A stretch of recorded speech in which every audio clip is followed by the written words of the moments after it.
La licuadora OmniBlend, su aliada en la parrilla. Es que así no se ve todos los días. ¿Qué es? Ese chimichurri. Un aderezo que hacemos para la carne, de pollo.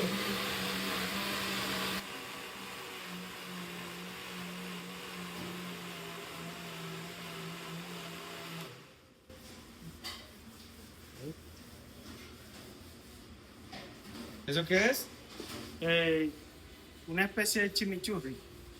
Hacemos un aderezo para la carne para que le dé más sabor.